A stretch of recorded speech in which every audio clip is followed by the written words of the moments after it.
आपको बताते हैं कि विधानसभा के बजट सत्र के दौरान आज क्या कुछ हुआ है। दरअसल प्रश्नकाल में उद्योग, आयुर्वेद, जल आपूर्ति और नर्मदा नहर परियोजना से जुड़े मुद्दों पर सरकार और विपक्ष के बीच तीखी बहस देखने को मिली।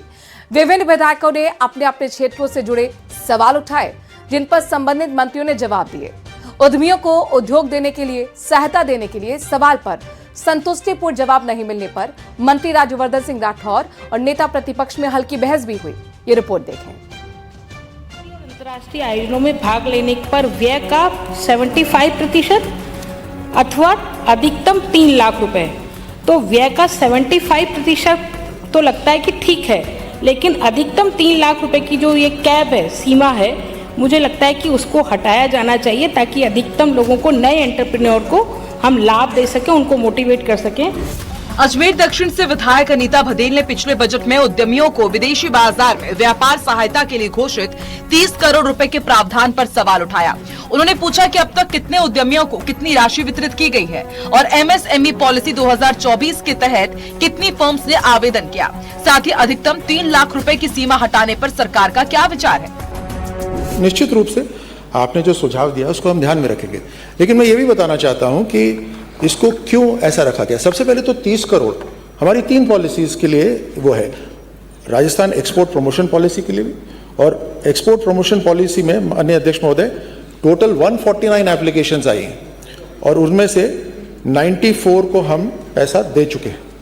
उसी तरह राजस्थान 1 डिस्ट्रिक्ट 1 पॉलिसी के अंदर 351 एप्लीकेशंस आई हैं और उसमें से हम 234 को पैसा दे चुके हैं, 306 सैंक्शन हो चुके हैं। उद्योग मंत्री राज्यवर्धन सिंह राठौर ने कहा कि नीति दिसंबर 2024 में शुरू हुई है, इसलिए खर्च धीरे धीरे बढ़ेगा। अभी तक करीब 9 करोड़ रुपए खर्च हुए हैं। इस पर नेता प्रतिपक्ष टीकाराम जूली ने सवाल उठाया कि मार्च के अंत तक 30 करोड़ में से कितना खर्च हो पाएगा। उन्होंने झालावाड़ में एक उद्यमी को 3,60,000 रुपए देने पर आपत्ति जताई। एक तो आपने कहा कि 31 मार्च आने वाली है, तो 30 करोड़ में लगभग कितना आप खर्च कर पाएंगे जब आपने 30 करोड़ रखा है बजट के अंदर? क्योंकि अभी आपने जो हमें आंसर दिया इसमें 1 करोड़ 9 लाख के आसपास आपने बताया है। पहला क्वेश्चन तो यही है, तो 30 करोड़ में से कितने खर्च कर पाएंगे?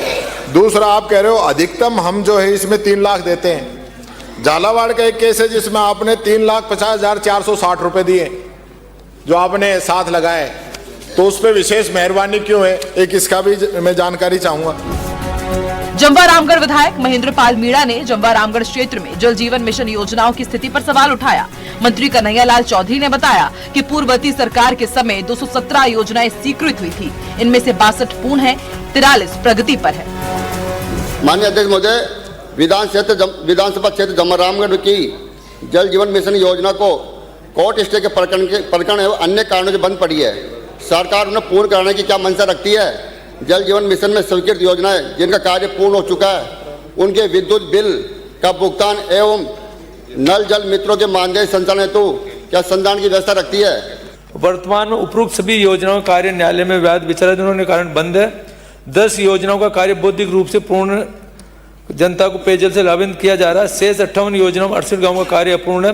उपरोक्त कुल 68 ग्राम की 58 योजनाएं अपूर्ण है, जिनमें से लगभग 52 योजनाओं का अपूर्ण कार्य, जैसे कि पाइपलाइन मिलान, टंकी मिलान, नलकूप मिलान, आंशिक पाइप लाइन बिछाने आदि के कार्य से इनके जहाँ कोर्ट में चली, इनके अलग से हम लगभग 3 करोड़ 45 लाख रुपए अलग से हम इसका प्रावधान ले रहे हैं, जिसके अंदर इनको जोड़ के इन गाँवों के अंदर, क्योंकि वो जो कोर्ट से फैसला पता नहीं कब हो, जब तक इनको कम से कम पानी मिले, शॉर्ट में जिनके हम कार्रवाई कर रहे हैं।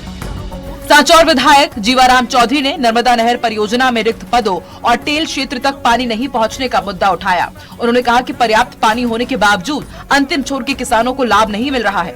जल संसाधन मंत्री सुरेश रावत ने कहा कि मुख्यमंत्री भजनलाल शर्मा के निर्देश पर टेल तक पानी पहुंचाने के लिए 1 करोड़ 96 लाख रुपए की DPR तैयार की गई है और 26 दिसंबर 2024 को कार्य आदेश जारी किया गया है।